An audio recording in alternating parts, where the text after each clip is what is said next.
Emerie, when strawberries are in season, you want to can them right away. Absolutely. They keep that delicious flavor, right? For sure.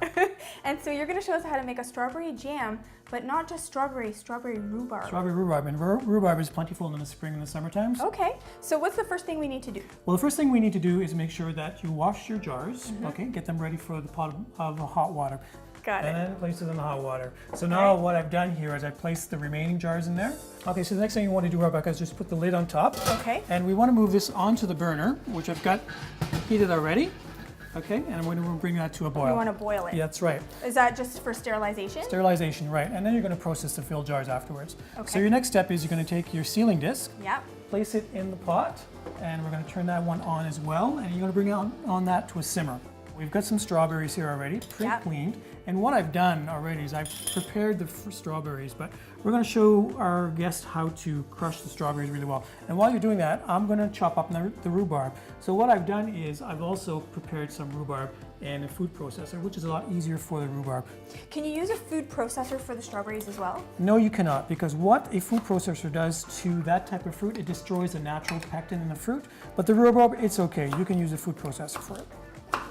Okay, once we've done our mashing and our chopping. Our little prep, yes. What you want to do is just add your strawberries to your pot, okay? And then you want to add your rhubarb as well. Get all those nice flavors in there. All right. And then you want to add 4 tablespoons of lemon juice. So 4 of these? 4 of those, yep. And then once that's done, we're going to add our pectin, which today we're using a Crystal's pectin. So what you want to do is open the package and you want to sprinkle it in there. And once you've done that, you want to give it a good stir and make sure the pectin is really well mixed. And then you want to put that on the heat, on high, and bring it to a boil. Okay, and how long are we going to let this boil? Well, you want to bring it up to a boil, and once it comes up to a full rolling boil, then you add your sugar, and that's got to come up to a full rolling boil for 1 minute until we're ready, okay? Sounds good. Okay, Rebecca, so now that we've cooked our jam and it's ready to be jarred, I see that you're taking the jar out. What we're going to do is put the ladle on there. Okay. And then we're going to fill the jar up until a 1/4 inch headspace. How many jars will this make? Probably give us 5 to 6 jars. Perfect. Is it okay or should I Yep, add no, more? it's good. So what you want to do is now wipe the side of the jar, because if you get any food or any food particles on the top of the jar won't seal properly, okay?